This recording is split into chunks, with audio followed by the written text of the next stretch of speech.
bienvenidos a una nueva edición de Trayectorias. En esta oportunidad vamos a conversar con el escritor Jorge Valenzuela. Él es ganador del Premio Coupé, miembro de la generación del 80, y vamos a conocer un poco más sobre su vida.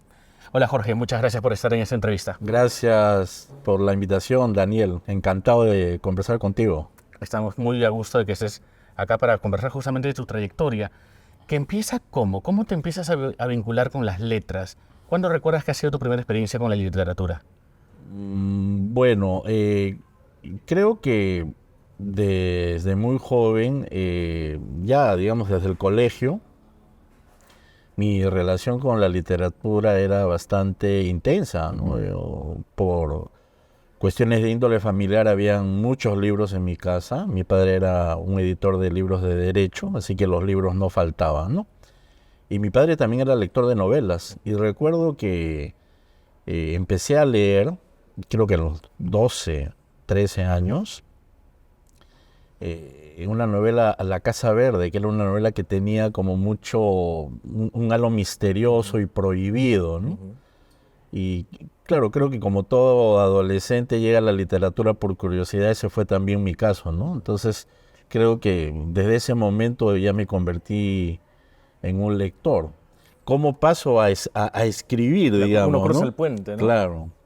Creo que fue por un concurso escolar en mi colegio, y creo que me animó mucho el hecho de contar una anécdota vinculada con una experiencia en la playa. Yo corría olas ya también muy chico, y conté una especie de relato y gané ese concurso escolar, ¿no? De toda la promoción, ¿no? Ya tenía creo que 16 años ahí. Y bueno, consideré que esa podía ser también una posibilidad, ¿no? Me gustaba leer, ya escribía algo regularmente, ¿no? Escribía cosas, cartas, escribía fragmentos, y creo que así fue como también decidí estudiar literatura, ¿no? Entonces fue casi muy natural, ¿no? Además no tuve oposición en mi casa, ¿no? Que es una cosa muy particular, ¿no? Porque usualmente los escritores o cualquier joven que quiera seguir algún tipo de carrera que no es muy tradicional tiene un obstáculo en la casa. Sí, o he disuadido, ¿no? Ujú. Recuerdo muy bien que, claro, al inicio me dijeron que eso podía ser un hobby para mí y que estudiara una carrera más liberal, pero como vieron, supongo, mi insistencia, no me pusieron mayores obstáculos y bueno, así, claro, supongo que la seguridad de pertenecer a un hogar de clase media y tener esa ¿Cierta estabilidad, cierta seguridad? estabilidad económica me daba esa, pues, libertad de poder elegir lo que me gustaba, ¿no? Supongo que si hubiese estado en otra situación de mayor premura económica, por ejemplo, ¿Y qué hubiera pasado si de muy repente... probablemente no hubiese estudiado literatura, Sí. ni hubiese escrito. Yo creo que eso pasa también con mucha gente que abandona la literatura precisamente porque las circunstancias materiales no se dan, ¿no? Y eso lo veo en San Marcos, por ejemplo, en alumnos que sacan adelante la carrera pero con mucha carencia a su alrededor, ¿no? Y están luchando todo el tiempo para asistir a clases porque tienen que trabajar, y al final la necesidad los gana y desaparecen, ¿no? Teniendo mucho talento. Eso es algo que me da mucha pena, ¿no? No salvar a esa gente que, pudiendo sacar adelante una obra, no tienen que renunciar a la literatura por necesidad. Es a veces un poco ingenuo pensar que la pasión por la vocación que uno pueda sentir va a vencer Eso es muy romántico, si no pasa. A veces la necesidad vence, avasalla, ¿no?, al joven escritor. Pero felizmente yo tuve esa suerte de tener esa seguridad familiar y adelante, ¿no? Mis padres me ayudaron, me alentaron desde siempre. Y bueno, las relaciones poco a poco fueron permitiéndome trabajar en medios. antes de que empecé a Sí. trabajar. ¿Cómo fue la vida universitaria para ti? ¿Estabas ya estudiando algo que querías hacer? ¿Cómo eran esos tiempos, esos días? Bueno, estudié en San Marcos en la década de los 80, ¿no? La década que, bueno, todos sabemos que fue muy violenta, socialmente pues muy convulsa, una década de muerte y destrucción en el Perú.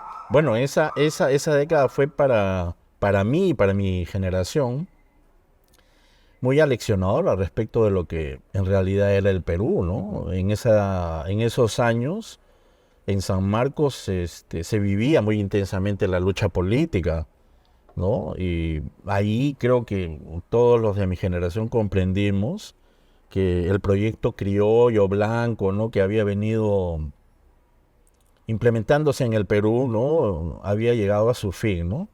Que ese segmento privilegiado que había gobernado el país tenía que entrar a dialogar, como hasta el día de hoy, ¿no?, con esos vastos sectores populares, no reconocidos, marginales, no integrados, ¿no? Pero que no eran necesariamente representados por el terrorismo. Claro, que no eran representados por el terrorismo, pero que de alguna manera sentían que la violencia, ¿no?, de alguna forma, y eso era el peligro, ¿no?, podía ser un camino para que ellos pudieran salir de su postración, ¿no? Entonces, creo que esa década que nos formó a los de mi generación, así de una manera muy, muy específica, ¿no? Nuestra narrativa tiene que ver por eso con situaciones vinculadas con la violencia, con la incomunicación, con la muerte, con el desasosiego, con la destrucción del núcleo familiar, ¿no?, que es lo que la mayoría de nuestros cuentos reflejan, ¿no? Sí, de hecho, justamente en tu obra, una de las cosas que permanece y continuamente está presente tiene que ver con no solamente la muerte que podría venir justamente de la década del 80, sino además de poca fe en el futuro, ¿no? De poca esperanza, de una cosa nihilista y que uno termina de leer y quien le gustan los finales felices, pues no disfruta mucho. Bueno, has dado en el centro, ¿ah? Porque la narrativa de los años 80 es escéptica, es una narrativa desesperanzadora, ha perdido totalmente la fe en la posibilidad de que el Perú pueda ser un país capaz de solucionar sus contradicciones, ¿no? Hay muchas situaciones en las que ya no el fracaso ribeiriano, pero sí procesos autodestructivos, ¿no? En personajes básicamente que pertenecen a la mediana burguesía tienen ahí una presencia muy fuerte, ¿no? Entonces esa situación de insularidad, de incomunicación, de violencia, ¿no?, contra uno mismo está ahí en esa narrativa. Es una narrativa de seres insulares, perdidos, desnortados, ¿no?, incapaces de articularse a un proyecto social de cambio, ¿no? Es una clase media que se va ahogando, ¿no?, en sí misma, sí. Y en ese sentido, cuando tú empiezas a escribir, ¿eres consciente de que tus personajes son así porque tú vienes de una época convulsa política, social en el Perú? ¿O te das cuenta, escribes y te das cuenta después, bueno, esto tiene relación con esto? ¿Qué ocurre primero?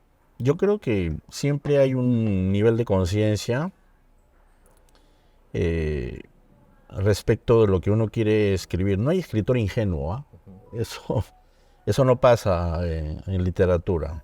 Quiero decir, la literatura que al final tiene cierto valor, ¿no? La narrativa de mi generación es una narrativa, y esto era algo que discutíamos en esos años algunos de los del grupo, es una narrativa que busca oponerse a la narrativa populista de los años 70, o vamos a decirlo también popular, ¿no?, en el buen sentido, ¿no?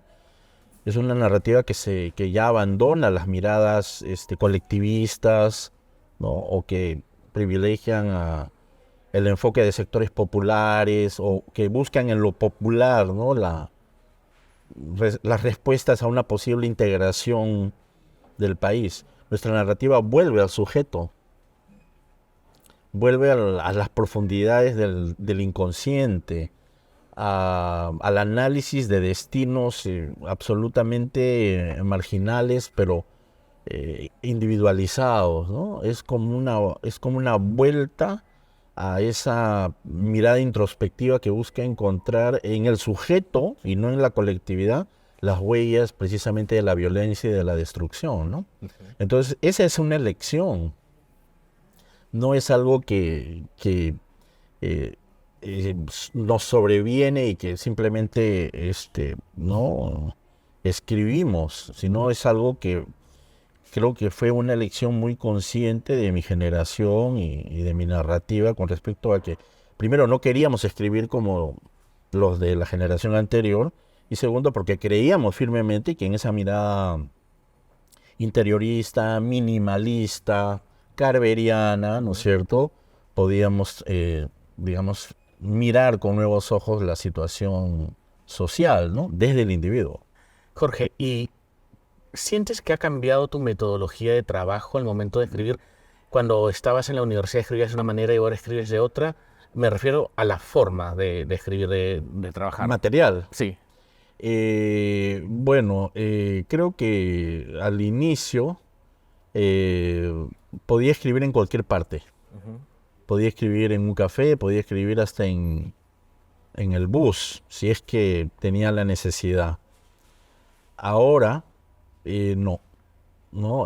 Necesito estar solo, tomar mucha agua. Es una manía que tengo, que cuando escribo tomo agua. Y en silencio. No me gusta escuchar música, no me gusta nada que pueda distraerme de las ideas que tengo en la cabeza, ¿no? ¿Y por qué crees que...? Ni siquiera me interesa tener una mirada privilegiada, ¿no? Ese fondo de mar, no. Yo estoy metido en la pantalla. ¿Y a qué crees que se debe ese cambio? No sé, creo que mi narrativa se ha vuelto más introspectiva, más de análisis del sujeto, más incluso, ¿no? Menos descriptiva del mundo exterior y más descriptiva de estados, del mundo interior, de estados, ¿no? También ha aparecido mucho el diálogo. Entonces, no, es como si todo lo que necesitara estuviera dentro de mí, ¿no? O sea, solamente tengo que mirarme a mí para escribir. Entonces, creo que eso se refleja en lo que te estoy diciendo, ¿no? En el hecho de que no necesites estar rodeado de nada que no sea yo mismo, ¿no? Entonces, puede ser un poco egoísta, ¿no? Pero es la única manera como me siento cómodo, ¿no? Y escribes poco a poco, le das una distancia, escribes de corrido, todo.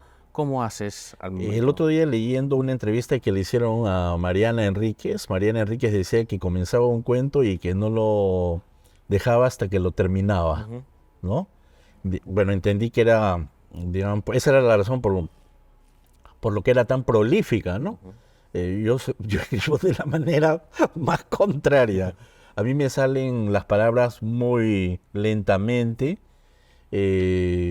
No es que me cueste articular, ¿no?, la historia, pero elijo muy bien las palabras, me demoro en construir una frase, un párrafo, me tomo el tiempo, leo muchas veces, ¿no?, lo que voy dejando ya como algo definitivo y siempre corrijo. A mí me tarda mucho tiempo sacar adelante un cuento. Eso si lo saco adelante, porque hay cuentos que han fracasado en el intento de ser cuentos. ¿Ahí los has desechado? Los he dejado, ¿no? Y hay algo que me sucede a mí. Puedo tener toda la historia completa, ¿no? Me refiero a la anécdota, ¿no? A los hechos. Pero si no sé lo que quiero decir con esa anécdota, para mí el cuento no está terminado tampoco. Y eso es lo más difícil, ¿no? Porque a mí me puede venir, ¿no?, una historia. De hecho, la vida te provee de muchas anécdotas, ¿no? Pero si no sé qué es finalmente lo que quiero decir con lo que estoy contando, para mí el cuento no funciona. Es un milagro realmente de la creación literaria llegar a saber realmente qué es lo que quieres decir, ¿no? Y que eso que quieres decir esté en consonancia con lo dicho, ¿no? Con lo escrito. Entonces, a mí no me basta no tener la anécdota, sino haber logrado que esa anécdota logre con la fuerza de los medios que estoy utilizando, ¿no? Efectos, manejo del tiempo, etcétera, punto de vista, foco, etcétera, que logre decir realmente lo que yo quiero, ¿no? Y para algunos escritores, el cuento es el paso previo a la novela. Sí. Pero se puede ser solamente cuentista y no pasa nada, ¿no? Para mí el cuento no es ningún paso previo a nada. El cuento para mí es un género autónomo. Un género que no es ni calentamiento de nada, ni Claro. preparación para nada. ¿No? Es un cuento que para mí tiene todo lo necesario para volcar un contenido que me interesa transmitir, ¿no? He escrito una novela corta, pero está ahí, ¿no? Y bueno, no tengo mucho interés en publicarla, pero digamos que en el cuento he encontrado el registro adecuado a la expresión de lo que yo quiero comunicar, ¿no?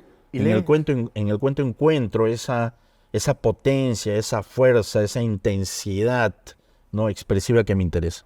¿Y lees más cuentos que novelas? Leo más poesía Sí. y más ciencia Ajá. que novela y, bueno, cuentos sí leo mucho, ¿no? Es verdad. Pero a mí también me sorprende, ¿no? Me sorprende ser más un lector de temas científicos Claro. y poesía, ¿no? Que propiamente de narrativa, vamos a decirlo así, ¿no? Me gusta también el ensayo, leo mucho ensayo y crítica literaria, ¿cómo no? Porque, bueno, yo soy, sabes, profesor universitario en San Marcos y para mí formarme como profesor es importante, así que tengo que estar también muy, muy atento a lo que se escribe sobre los autores que me interesan, ¿no? Entonces, claro, pero digamos que esos son mis intereses, ¿no? Y la primera vez que publicaste, ¿cómo fue? ¿En qué situación? ¿Cuál fue la historia detrás de La primera vez que publiqué un cuento en serio creo que fue cuando quedé finalista en el premio Copé en 1985, cuando tenía 22 años. Esa fue la primera vez que vi algo publicado en un libro, digamos, que ya podía tener un cierto valor y reconocimiento. Y fue muy gratificante, ¿no? Porque eso creo que es lo que, por lo menos a esa edad, espera un joven escritor, ¿no? Ser alentado, tener una especie de reconocimiento a su trabajo, ¿no? Eso te da mucha confianza, ¿no?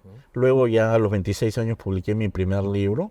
En esa época Jorge Eslava tenía un sello, que creo que hasta ahora está circulando, pero creo que ya no lo dirige él, que es Colmillo Blanco, claro. que publicaba más poesía que narrativa, pero bueno, ahí publiqué mi primer libro de cuentos que tuvo una recepción crítica muy buena y de ahí para adelante, ¿no? Mira, en esto de ser escritor, el primer aliado que debes de tener eres tú. Si tú no tienes la confianza de verte a ti mismo como un escritor, nadie te va a dar esa confianza. Y cuando uno es muy autocrítico consigo mismo, me parece que además tú también lo eres con tu trabajo, hay una pugna de fuerzas, ¿no? Entre lo que quiero hacer y lo que creo que estoy haciendo. No hay escritor que no sea autocrítico y de la manera más feroz. O sea, un escritor que no tenga ese filtro, ¿no? de la exigencia, de la calidad, es cualquier cosa menos un escritor.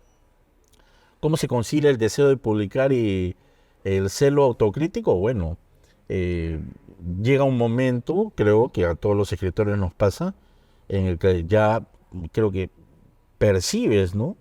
que el cuento ha llegado a un momento en el que puede dialogar con los demás lectores, ¿no? Y eso es lo que hago. Yo tengo un círculo muy cerrado de amigos lectores que a los que les agradezco la sinceridad, ¿no? Son ellos los que me dicen si el texto vale o no. Bueno, al final el que decide soy yo, ¿no? Pero ese ya es un indicio de la calidad del texto, ¿no? Entonces, yo tengo ahí ese apoyo, ¿no? Y ya es una amistad de 30 años casi, ¿no? La inseguridad en un escritor, ahora mencionabas que el primero que tiene que creer en uno es Uno mismo, uno claro. mismo. ¿Qué hace uno con las inseguridades, con las dudas, con los miedos, con el pudor? Eh, bueno, que primero, un escritor no puede tener miedo, ¿no? Ujú. Me refiero al hecho de que eh, el miedo es, para un escritor que es un ser absolutamente libre, ¿no?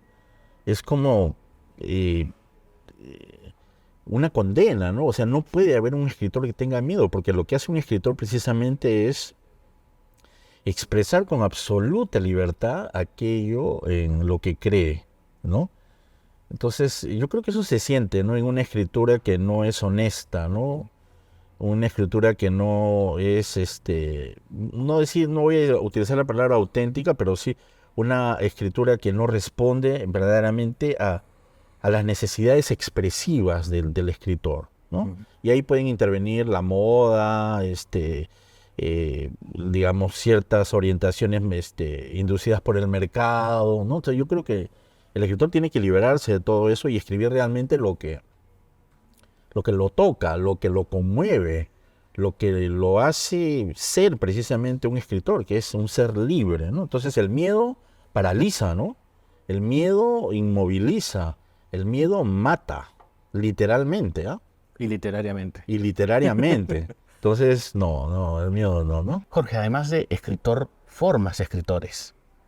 ¿Cómo ha sido pasar del lado de el hombre que publica al hombre que ayuda a los jóvenes a ser escritores? Bueno, creo que todo eso empezó con eh, la apertura de la maestría de escritura creativa en San Marcos en el 2006, ¿no?